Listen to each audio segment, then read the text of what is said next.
Ton avenir commence ici. La confiance est notre devise. Du rêve à la réalité. Christelle Tozali bâtir la vie. Christelle Business, Totonga demain.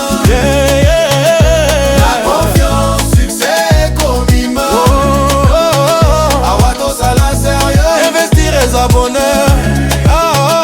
Christelle Business, ton partenaire meilleur. De la visite jusqu'à la clé. On t'accompagne sans jamais t'abandonner. Pas besoin de stress, tout est clair, tout est net. Avec Christech Business, la vie devient concrète. Oser la tête, Tikabilo, quoi y'a chance, ouais. Christech est ali référence, ouais. Tout ça, diaspora nyonso, bana kino, bana poto, na tosi mbote. Zangaï, directrice générale de la société Christech Business Sarli. Tout une opportunité à ne pas rater. Terrain à $800. Toujours mis tout justement la commune ya Maluku, quartier Ndakwatembe. Opportunité pour famille bino terrain à $800 ya Pamba 20 mètres sur 20. Tout proche na Macadam. Oza na cacheté, au copie ko futa en crédit na $1200 ya Pamba. Au petit à compte na yo. À $200 ya compte. Il y a compte et puis le reste, on a copie au foot pendant 10 mois. Selon ma copine. Et le reste, il faut la payer pendant 10 mois. $100 le mois pendant 10 mois aussi ici au Komi, Kolo le Tango. Christech Business a Fongo le Libino Ba, porte opportunité à ne pas rater. Deuxième ligne, la commune de Nchili, quartier 7, avenue Tombe numéro 18. Référence immeuble Sirop. Ce que connu au Tunikaka, agence Christech Business chez Pasteur de la Foi au Komo Nabisowana. Numéro Nabiso Zawana, plus 243 82 17 95 160. Contactez l'agence Christech Business, vous ne serez jamais déçus. Confiance et résultat. Ton avenir commence ici. La confiance est notre devise. Du rêve à la réalité. Christelle Tozali bâtir la vie. Christelle Business, Totonga demain. Mbote Kinshasa, Mbote Brazzaville, Mbote Nabaïban, surtout déjà vraiment émission Nabino qui est news au sérieux pour Landa.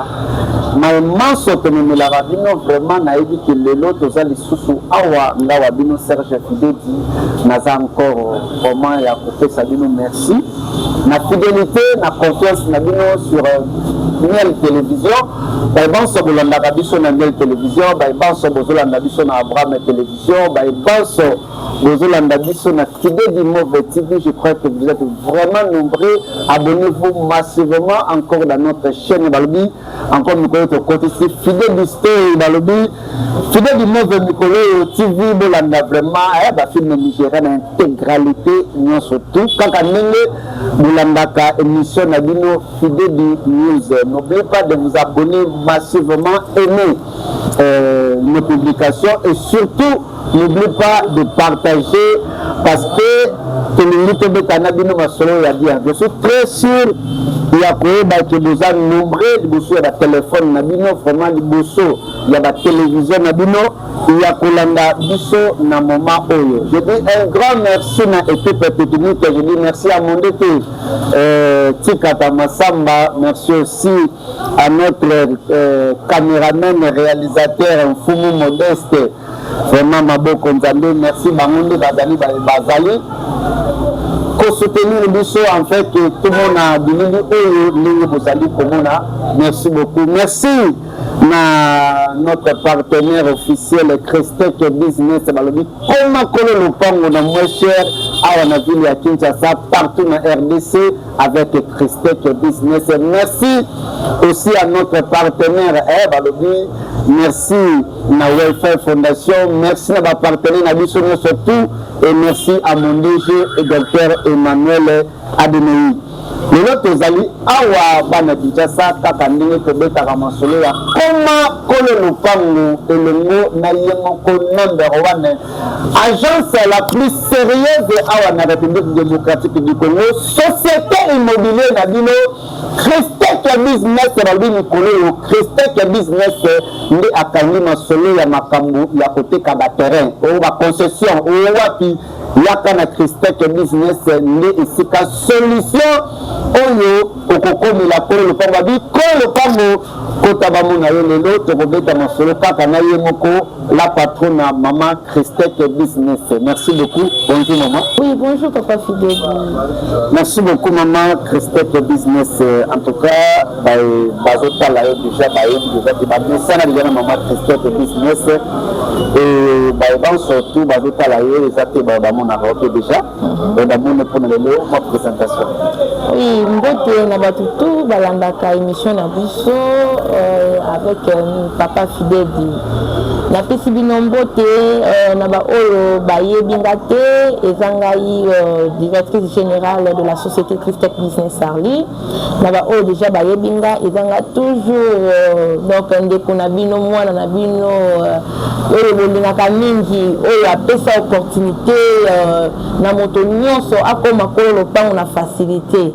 Na pesi bino mbote mingi vraiment tozana toujours ya masolo na biso ya kolo lopango kota tomona yo. Merci beaucoup tout ça, je crois que ban sorti bozolanda biso merci vraiment vous allez toujours ce côté na ba télévision na bino vous allez toujours wana toujours beta masolo na la patronne na la directrice ya Christec Business Sarli société immobilière na bino oyo ezokomisa bato ebele awa na République démocratique du Congo bakolo mapango lelo na ye moko vraiment fa beta masolo ya ye moto lingaka otunaka o basalaka ndenge nini mpona okoma kolo lopango est-ce que eza makambo solo est-ce que vraiment eza réalité est-ce que baza baescrote lelo mare ye moko mare boss la patronne na babuku mwasi nzambe omoni ye ozi solution okomi partenaire okomi bamboko kolo lopango ostabilise libota na petit héritage toujours beta masono ma Christec business. Merci beaucoup maman Christec business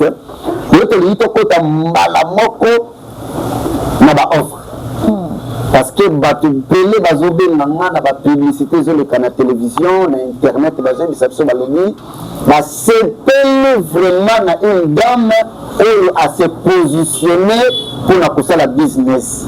Mais on va te donner comprendre qui est Christec business avant la bateau baza ba télévision pour na lelo et comme un peu pour décortiquer ba avantage nini ekope sa moto azolanda biso na ndako mpona koya na kati ya Christec business. Oui papa Fidèle ba offre eza ebele na baka toujours na ba offre ebele mais sikoyo lisolo na biso toye oyo bato balingi ba découvrir ba offre nini Christec business azanango opportunité nini o Christec business apesi na bandeko oyo bazolinga kokoma pe ba kolo mapango donc ba offre eza ebele papa donc offre ya maluku eza na offre ya maluku eza ki terrain 20 mètres sur 20 na $800 ya pamba. On a offre oyo Christec business ayeli bino apesi na adult na mineur akoma kolo lopango facilité en fait. Toza na njeli brasserie oyo totie ba terrain na biso na $5,000 20 sur 20 emplacement ya bien terrain cadastré. Toza pe na maloko pe lisusu kaka na quartier Bolingo toza ba terrain totie 3500 totie yango 5000 kaka pe na maloko wana juste na ndako na nini na mboka polo toza na ba terrain ya $1,200 au Christec business terrain 20 mètres sur 20 emplacement ya bien donc olingi ozwa terrain na moindre coût oza na mbongo yebele te ya mokie à partir ya $800 okomi kolo lopango na facilité na maloko na ndako ya pembe donc il y a une opportunité Christec business azo beta ba porte azo benga azo linga te mutu atikala kaka locataire tout biso surtout comme ba propriétaire ya mapango na biso en fait Christec business a pesi opportunité il y a une opportunité ya kofuta yango même en crédit oza na cash te $800 cash te ko futa yango en crédit mais na valeur ya $1,200 à compte c'est $200 et le reste c'est payable pendant 10 mois. Opportunité au coquille qu'on raté en Otendeko. En fait, au lieu de $800 ils a cash, mais au côté ça va à $200. Il y a compte et puis le reste il y a un coquille qu'on fout pendant 10 mois. Selon ma coquille, ce qu'on dit qu'on a 10 mois, on est dépendre mais délai au Christec Business a fait signe à nos populations. Bandeko tout bolanda Christec Business, bato tout balingi bakoma bakoloma pango. $100 par mois pendant 10 mois aussi l'année dans Christec Business au Komikolo le pas on a facilité. Merci beaucoup Kinshasa, je crois que Bana Brazzaville et Bana Poto, surtout diaspora, ma solo aux autres concernés, nous beaucoup sa confiance dans mon amboka, la patronne Christec Business ici, la société immobilière Christec Business, il y a vraiment du sérieux. Maman Christec, on le met le biseau. Mais il y a un peu à comprendre bien. On a limité que nous avons moins de détails. Nous avons là. Parce que offre on pessimisme on pessimisme na poto surtout diaspora à Londres, États-Unis d'Amérique, on a Brésil, on a Allemagne, on a France, on a Belgique, on a Suisse, on a Grèce, on a Turquie.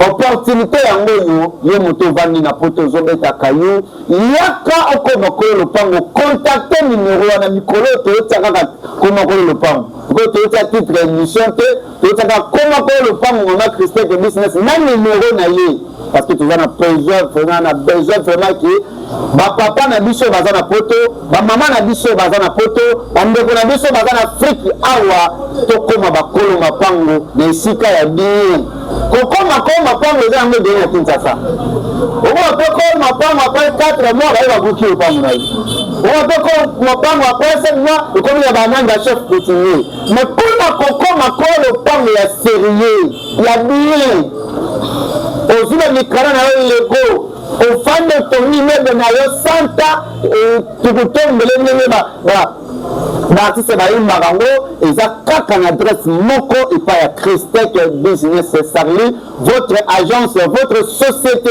immobilier l'assurance et la fiabilité. Maman Christec est une même peut-être mais comme la na ba dans la zone la biso ba offre le notre fois la même la offre. Ça la même la offre tout le la offre mingi. Tu vas la offre ma Christec Business. On va tu vas la offre ya Malika.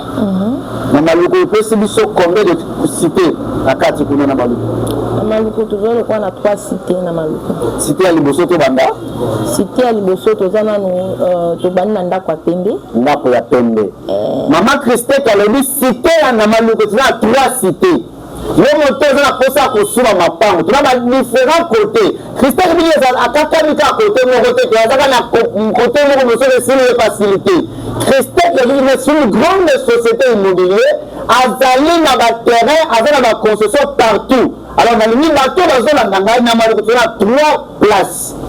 Bolanda bien ba précision parce que tu vandeli awa lelo na télévision na yo, na téléphone na yo pote na bisika ni yeselo zo mapam. Mama tokei. Donc cité Liboso za ndako Pembe, ya mibale toza na cité Mboka Polo, na kata cité ya Christec Business. Na ndako Pembe za $800. Na ndako Pembe za $800 cash. $800 en crédit $1,200. Donc na Maluku na ndako ya Pembe Liboso na $800 cash. Oui. À 20 mètres sur 20. 20 mètres sur 20. Na placement il y a bien terrain plat et non loin na macadam. Donc il y a une photo. Il y a une ligne vraiment tout ça image. Il y a une de bonita la image, de la qui ça, macadam yangwana, zela yangwana. Donc sur la route principale. Bande tout bozo la biso c'est le moment. Parce que tous dans le terrain au outil macadam mais ti place le pan ezali.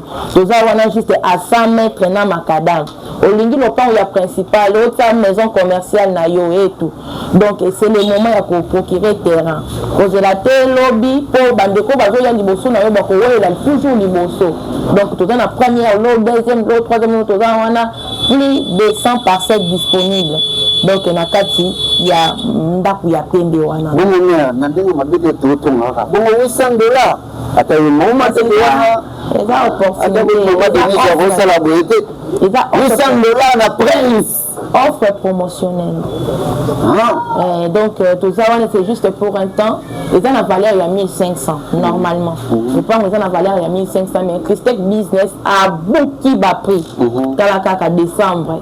Donc on a fait un cadeau la bino fin de l'année en Wana. Donc le pain au offrir na libota na yo. Cadeau au offrir na libota na yo, na mwasi na yo, na mobali na yo, na papa na yo, na maman na yo, ezaka assez moko.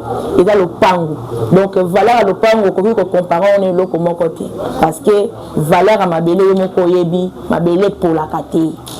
Donc pesa opportunité na papa na maman na ndeko na mobali te mwasi na yo bana na yo pour na totonga avenir na biso ya lobby et simbami toujours na lopango c'est le moment au somba lopango et belé bateki mapango na $300 bateka mapango na $300 lelo to komi ko regretter mapango ngwe komi ko teka malelo ba 20 000 30 000 50 000 $. Mais ba papa na biso basomba na 300 ba $150 biso ko vendre somba 4 akomi na Kinshasa somba ba 100 $100 4 parcelles ça. Oh, Christec Business, vous allez à la terrain, il y a cher, tu as une opportunité, terrain où ça se fait dans local. Merci beaucoup, Kinshasa. Partout dans le monde, Maluku, na cité à Pembe. Ndako à Pembe, c'est un quartier, mais il y a la cité Christec Business. Voilà. Maluku, Ndako à Pembe, référence Ndako à Pembe, il y a la carte Christec Business, en tout cas $800. Yaya. S'il vous plaît, Ndironangai, Ozana Poto. $800 cash, déjà maman Christec Business. Alors maman Christec Business, na otinda mutu na $800, azwa 20 mètres c'est 20 mètres c'est 20 azwa 10 parcelles. Bon $800 ata yo moko. Tu as peut-être un exemple de $800 moko. Il y a 10 parcelles, c'est disponible. Voilà. Ozana Poto, Ndironangai, $800. Et vous mettez ma soloté. Donne numéro à la télévision, donne maman Christec Business. Wana poto, s'il vous plaît, na $800 ya pamba, au pangu, na maluku, na ndako pembe, na concession Christec Business. Non, car ça n'a pas poto, vous avez une image. Poto, donc, nous, tout est côté na facilité, emplacement, il y a bien ma belle vanda plat. Et bien, tout ça, l'émission maintenant du matin qui nana kwa mchango na $800. Ndego moko pe la poto a ndi mate, be bate. Yebisaye tanka nyesi la. Et comme on a $2500. Kasi. Pour emplacement na de batwa o la ngo ya jete. Ye mota ka emplacement tanka mi toka nde côté. Ba boss ba projet za wana. Maman Christec Business, tout le monde a ndako pembe, tout na deuxième côté na maluku ya place ni. Na mboka polo za juste avant ko mandako pembe. Yango za mwa liboso, yango za terrain na $1200. Avant ko mandako pembe. Za $1200. On a combien de mètres? Yango za pika 100 mètres, ba peut pas 150 mètres na makadam. Combien de mètres de parcelle? Parcelle est à 20 sur 20. C'est à 20 sur 20. 20 sur 20. Na $1200. Oui. Maman Christec Business. Aujourd'hui tu qui ba payer nous ozo bomba mo makasi. Ba payer nous ozo kitisa mo makasi. $1200 vraiment atayo moko vraiment. To pay ça d'une chance. Akoma kololo pang. Sikoyo tonito bande mo katulinga. Na $800 wana. Soki sikoyo tozomo na ndako pembe. Na $800 wana. Soki pare de sikoyo lingi peut-être après ça on explique qu'il y a Pembe, la cité Christec Business, terrain est à 20 mètres sur 20, na $800. Vous n'avez pas les cash, vous pouvez payer par tranche à $1200. À compte il y a $200 à Pamba. Donc $200 au PC $200 mayo, reste one étiquette local $1000. Vous avez la possibilité de payer ça pendant 10 mois. Donc, par rapport à mon invité, au Kogi Kofuta Yango, $100 par mois. Donc, on a expliqué, tu peux pas comprendre. Si je comprends, on a des banques sur la début sur la télévision, puis sur Internet. Ce qui nous a donné $800 cash. Après ça, on a mis $200. On a mis $200. Après ça avance, il y a 200. Il y a $200. Après, il faut 100 pendant 10 mois. Pendant 10 mois.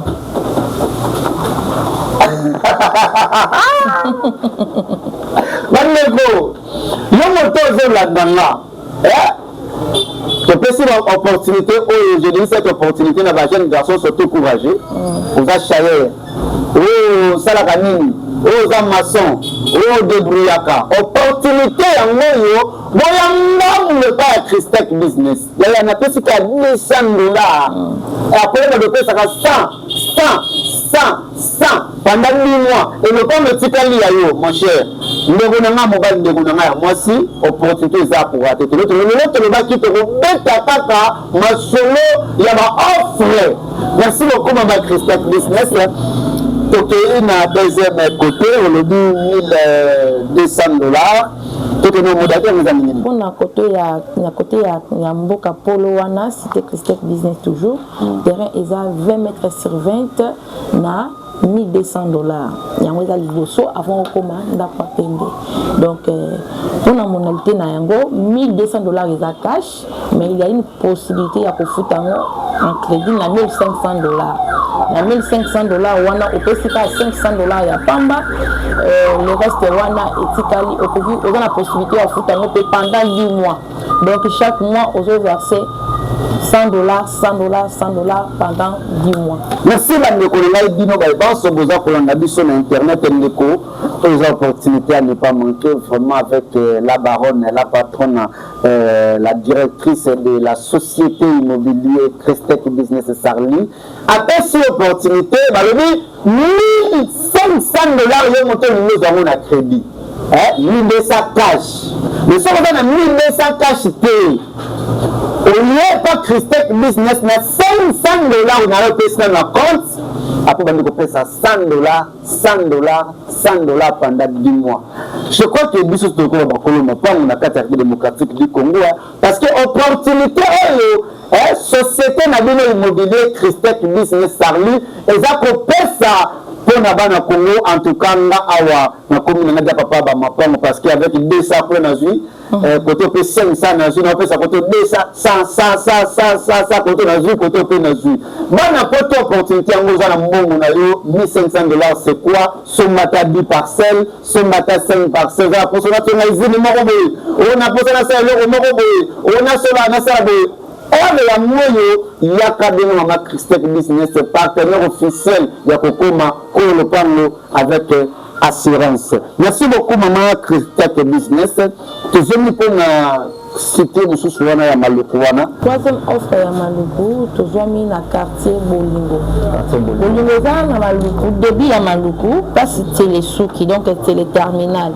Pas si c'est les souki, pas si Maluku est bandit. Donc, toujours dans le quartier Bolingo. Le terrain a juste 200 mètres na Macadam, terrain cadastré, 20 mètres sur 20, $5,000 à Pamba.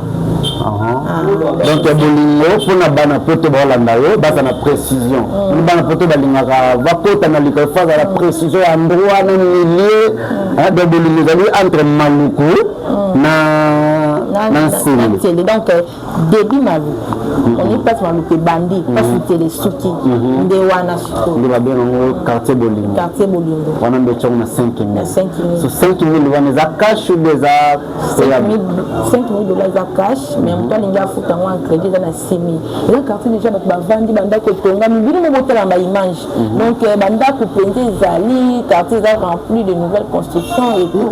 Maman Christec Business je m'excuse vraiment yeza les autres naboy quartier bato ba vandi na Kinshasa Maluku na kati te na Beli $5,000 des opportunités et puis ça me dit na ba diaspora tout bana kin bana Brazzaville tout bato landa biso okoma kololo pango na facilité donc c'est ça. Ndeko moko azotuna nga question boy alobi na tout le moment Christec business ba offre les opésa bato na moins cher wana ozwango wapi bakabela rayo pour ndako place au na bato ba vendre pena ke courant na mai za $5,000. Donc au sombi le pang na yo te borne au clôturer au tomi ndako fait peine $5,000 au jessika na ya kotonga au jessika na ya kovanda.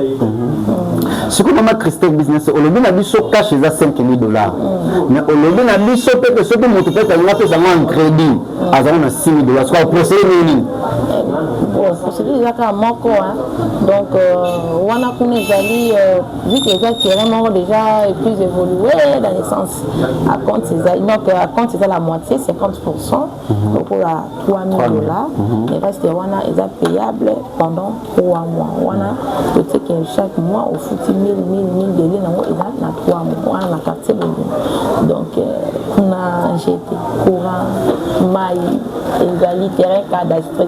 Merci Kinshasa, merci bana poto diaspora na bi ke bozali ebele ya kolanda émission na bino avec la patronne maman Christec business la directrice ya Christec business Sarli votre entreprise immobilier société na bino ezokomisa bato bakolo mapango maman le bien maman Christec business alobi na maluku na quartier Bolingwana c'est le temps bala moko wana eza habitable l'eau courant eza nango déjà bato bazali wana $5,000 ya pamba bana poto eza na poto na quartier Bolingwana $5,000 ya pamba ozwi lopango na yo soki mpo olingi osomba ngo na crédit opesa $6,000 mais na $6,000 wana oye na 50% na yo c'est que $3,000 na yo pesi Christec business le reste wana bokosala na Christec business okobanda kopesa ye ndamu ya misani na bandamu aza mama ndamu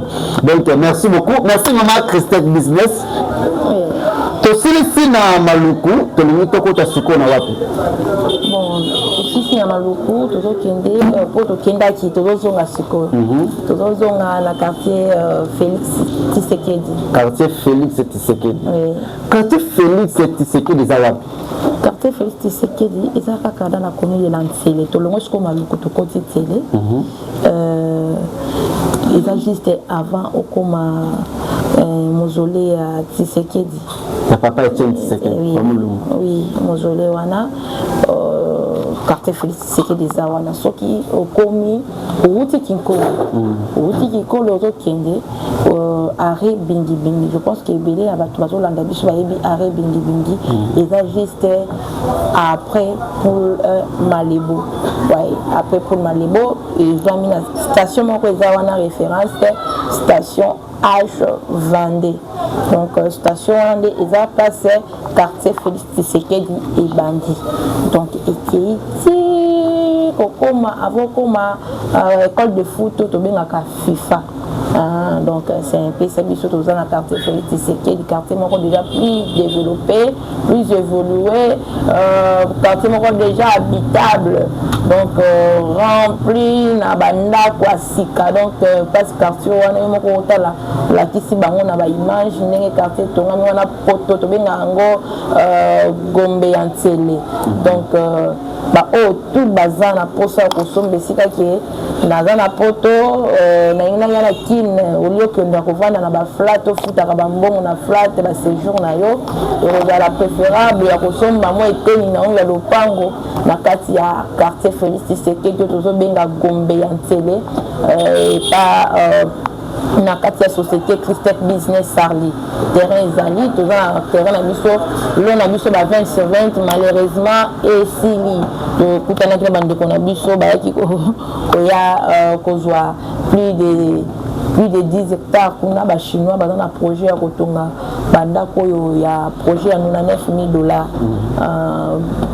une partie l'on a mis sur la 20/20 on a 15/20 donc peut-être qu'on a valeur il y a 18 000 mais tout la promotion peut-être qu'on a 15 000 donc c'est déjà parti peut-être qu'on a 15/20 peut-être qu'il y a 15 000 à discuter mais que nous qui n'a mis sur ma prix peut-être qu'à terrain à $10,000 10 000 $ au commis pour le pango. Oh, 10 000 $, on va me oui. Les gens vont me béler, mais ils méritent la valeur le pango. Donc, les gens comment que la terrain déjà que aux gens voisins à bateau, les malonga dans le sens que bateau, bateau déjà, milliers d'années déjà évolué, bateau tonga ndako ya 1 niveau, 2 niveaux, 3 niveaux, bateau tonga immeuble tonga miwana, ba projet zawana donc. Parce que vous voyez à bateau bongo entouré na bateau déjà bazar dans couramment ils ont la carte. Exactement que eleki kutu na bolo ba eleki évolution de ngeza pour la carte à quartier Félix to benga ngo bombe. Donc ya bombe na biso nde ya télé yangwana. Donc lotissement salam kitoko ba venir à 10 mètres, va venir à 15 mètres, emplacement il y a bien accessibilité au vu du fleuve, au talabo comme on peut pas faire le panier longue. Na 10 000 $ au commis Kolo Lopang. Il n'y a pas si peu opportunité. Bateau au pays va dire 10 000 $, tu as fait un dernier. Osaka a 10 000 $. Au PC, Société Christelle Business comme à compte. 2 000 $. 2 000 $, ils vont revenir sur quoi il y a une opportunité, vous n'avez pas les cash, vous pouvez payer par tranche. Chez Christelle Business, Azana solution ya kopesa na mutu nyonso akoma kolo lopango na rythme na ye o ya lingi. Dans le sens que tozo ko accompagner yo na rêve na yo. Bana poto. To ça l'émission surtout pour na bino bana poto. To ça l'émission pour na congolais conscient, congolaise consciente. Oyo azana souci à venir na ye. Tant maman Christelle Business a fait sa opportunité à boyer. A fait sa offre à boyer. Une femme de bon cœur a tous en cachité. Il y a 9 000 $. Et bien, tu as 5, tu vas compter 8 000. Tu as dit que tu vas tout passer baza. Mais il dit, à faciliter, on se reprend dans le quartier Félix Tshisekedi, Gomé Ansele. Et là, 2 000. Le livre peut se reste, on a bien ma Christelle Business numéro, on a peut sur le détail. Naza constat à effort, on a même la bino société immobilière sérieux. On ne se peut si dans confiance. On ne se peut tirer pendant sérieux na projet na la construction ba ko évoluer au Kennedy Musika. Na Kinshasa ba ko pas les ana mobili. Mais comme si le plan se stabiliser, entreprise et société et moko Christelle Business Sarli pana moko la patronne mère boss maman Boboto maman Ndam. Merci beaucoup maman Ndam. Maman Christelle Business, je crois que tu es dans le quartier Félix Tshisekedi, tu as détail, il y a une offre pour comprendre dans le quartier Christelle Business. Merci. Après, il n'y a pas président Félix Tshisekedi, tu as sur ceux qui ont dit quartier Félix Tshisekedi, Kozonga, Nakati, na Kinkole. Na Kinkole, référence na biso, ceux qui ont les site touristique Odyssea Park. Tozawana, morcellement, Michel Salama, terrain, na 15 mètres sur 20, na 10 000 $. 15 mètres sur 20, na 10 000 $. On est dans Kinkole, donc on est dans Kinkole déjà. Donc, couramment, il m'a amené sur Mazali. Contacter Christelle Business, on ne va jamais décider. Donc, opportunité, Pesamiwana, il y a une opportunité à offrir en crédit. À compte, on a 10 000 $. On a tout les kaka, ils ont un compte, il y a 4 000. Reste déjà payable pendant 6 mois. Donc, aux autres foot à Malé, 1000 pendant 6 mois. Mais à compte, il y a 4 000 $. Donc, to avancer moi métier, to zongi penza, to koti nanjili brasserie. Nanjili brasserie. Maison mère. Donc, passe ma mbezali. Koti nanjili brasserie te. Brasserie makambo. Donc, nanjili brasserie, belé ba yebi nanjili brasserie, eza peka na commune Nyansele. Belé ba kanisa nanjili brasserie, eza so na commune nini, eza nanjili, to eza na monga fula, eza nanjili brasserie. C'est plus précisément dans la commune de Nyansele. Donc, terrain cadastré à 100 mètres dans macadam. Donc, promotion, ils allaient dans le temps, on va 7 000, l'autre fois, 8 000, 10 000, 12 000. Christec Business à Bouki, prix. Donc, terrain 20 mètres sur 20, 15 mètres, mais à 15 mètres sur 20, tout est signé. Si quelqu'un a 20 mètres sur 20, il a 5 000 $, il y a Pamba. Donc, 5 000 $, 5 000 sur 7 500. Et comme 5 000 $, il y a une opportunité. Si vous n'avez pas les cash, vous pouvez payer par tranche. À compte, il y a 6 000. Donc, dirais-je, on peut foutre en crédit à 6 000. À compte, il y a 3 000 $, reste payable pendant 6 mois. Donc on nous fout à 500 $, pendant 6 mois pour finaliser au coût ça 6 000 $ en crédit. Cash à 5 000 $.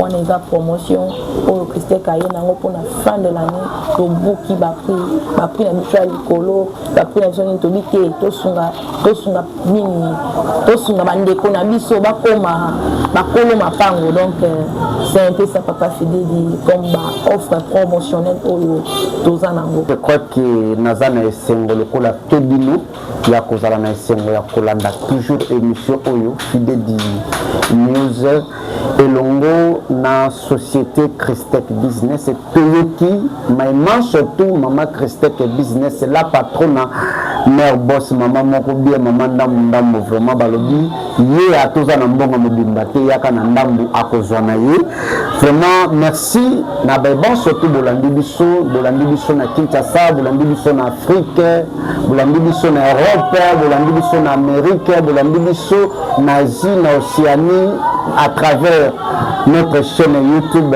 Fidé du Mauvais Télévision. En tout cas, vous s'abonnez massivement pour nous kolanda toujours votre émission et surtout pour nous kolanda offre au Maman Christec Business, la patronne, il y a Christec Business Sarli, votre société immobilière, avez toujours comme la bino. Yo moto la biso. Ndeko to ça l'émission te kapoto ça l'émission que te au monde biso na YouTube to na télévision non. Mais toujours ça la émission oyo pona kolakisa bana Congo, pona kolakisa bana mboka. Il y a des Congolais, il y a des Congolaises sérieuses au bana souci à bandeko na bango ba Congolais ba s'en sortir, ba za la paix malamu. Exemple le quoi ba maman Christec Business. Une femme qui se soucie encore la population na ye. On a pensé que bana moko baza na Congo, na baza libanda ya Congo, na baza partout na extérieur na monde entier, va bénéficier na kotika ka ba héritage. Mais on a maï. Numéro ya ngwana eza na télévision na yo. Numéro ya ngwana na téléphone na yo sur internet, on a mis sur la Facebook, on a mis sur la TikTok na biso, on a mis sur partout on a mis sur la société immobilière na bino Christec Business. Christec Business vous donne les opportunités. Ata mona weza combien, montant weza combien. On va na mboka chité. Ben maman Christec Business. Ata comment prêter. Vous menga na maman Christec, alors maman Christec, vous avez des 1000. Maintenant on a 2000. À propos cette opportunité on a aux pas mon ayo. Maman na te va 6000, maintenant 4000. Maman Christec Business. Surtout opportunité pour s'améliorer biso na ndako apende $800 parce que na chité wana. bana poto 8 ça veut dire 10 $8,000 bambe na maman Christelle Bamoko ni parcelle c'est ça on va kolanda kaya tikali la sela mine 800 $, ça veut dire mise après le benga moko ya lemba zo moko ya ngirengeri zo moko ya selemo zo moko sila mo tali bango parce que c'est déjà par na yo Christelle Business, votre société immobilière sérieuse, la plus sérieuse ici en République démocratique du Congo. Je vous présente ça chaque moment, chaque temps parce que na yebi ni sala ya mama wana, na yebi ni ozo salama ana kata Christelle Business. Tombe na mama Christelle Business na numéro wana, ko raté la émission na biso. Qu'on a été dans spot, on a vu sur différentes chaînes partenaires. On a fait merci à Shalom Télévision, merci à Bram Télévision, Congo Numérique Télévision, merci à Mokomo Télévision, merci à Abraham Télévision. Nous avons bon surtout besoin de diffuser beaucoup Christelle Business, na spot, na mission. Merci à Miel Télévision, notre chaîne partenaire officielle. Biso ban surtout de la Nara Fidé de News na Miel Télévision, surtout na Shalom Télévision. Merci aussi à mon équipe technique, ingénieur Fumu Modeste, Maboko Nzambe, Mobala Pende. Merci à mon DT, Tikata Massamba Fumu. Vraiment, merci à la société Christelle Business. Merci à la banque pour accompagner Maman Christelle Business, équipe les Alakandé de vraiment toujours soudé. Maman Christelle Business, tout comme dans la souka émission, na mission ya Mokonalelo, moi le banque sur Balandi. Merci beaucoup, on a bandé tout Balandi Bisso du début jusqu'à la fin.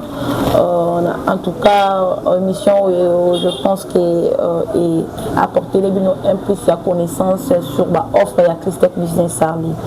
Merci Mingi, boyo kakakate, mais bon ça la penza le plus vite que possible. Il y a qu'à contacter Christelle Business pour disposer tant à bino.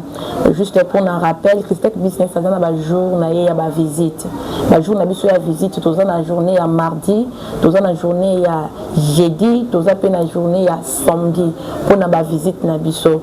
Donc contacter Christelle Business pour na visite. Maman Christelle na visiter Maluku. Pour na Maluku, tous la kanango visite groupée na chaque samedi de 8h30 à 12h juste visite et tokati visite pour na Maluku. Pour na Nchili Brasserie, tous est disponible wana mardi, jeudi et samedi. Donc droit à visite na biso au bombi kaka $10 parce que Christelle Business a disposé à kani tuka oyo pour na ko accompagner bandeko tout oyo balingi ba visiter.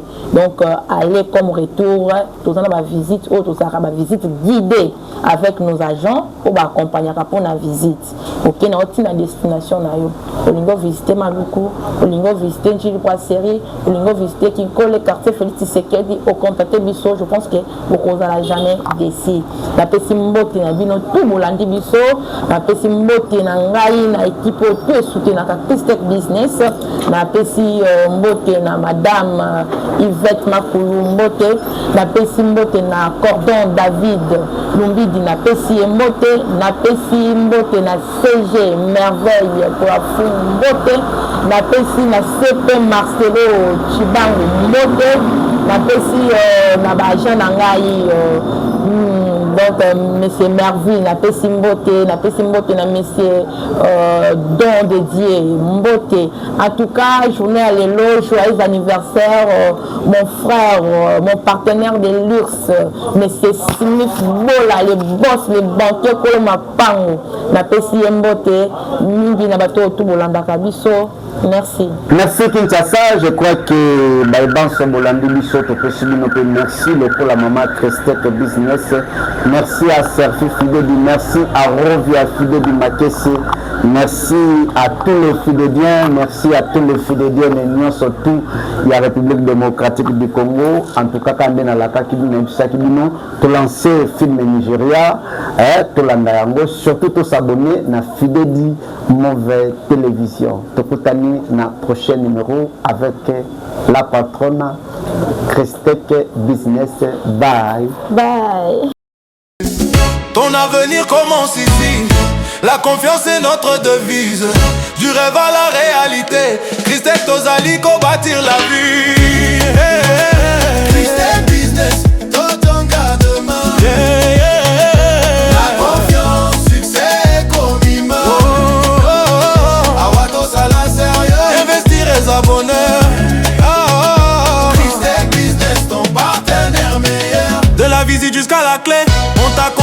jamais t'abandonner.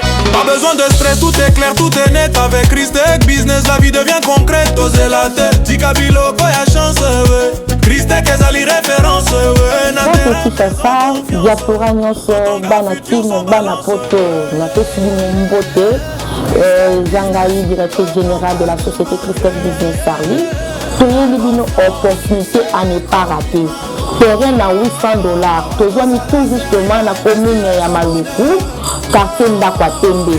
Opportunité pour family bino terrain à $800 ya pamba 20 mètres sur 20. Tout proche na Macadam. Oza na cacheté, au copie ko futa en crédit na $1200 ya pamba. Au petit à compte na yo. Para $200 ya compte. Il y a compte et puis le reste, on a copie au foot pendant 10 mois. Selon ma copine. Et le reste, il faut la payer pendant 10 mois. $100 le mois pendant 10 mois aussi ici au Komi, Kolo le Tango. Christec Business a Fongo le Libino porte opportunité à ne pas rater. Deuxième ligne, ma commune Yanchili, quartier 7, avenue Tombe numéro 18. Référence immeuble Sirop. Ce que connu au Tunikaka, agence Christec Business chez Pasteur de la Foi au Komo Nabisowana. Numéro Nabiso Zawana, plus 243 82 17 95 160. Contactez l'agence Christec Business, vous ne serez jamais déçus. Confiance et résultat. Ton avenir commence ici. La confiance est notre devise. Du rêve à la réalité. Christec Tozaliko bâtir la vie.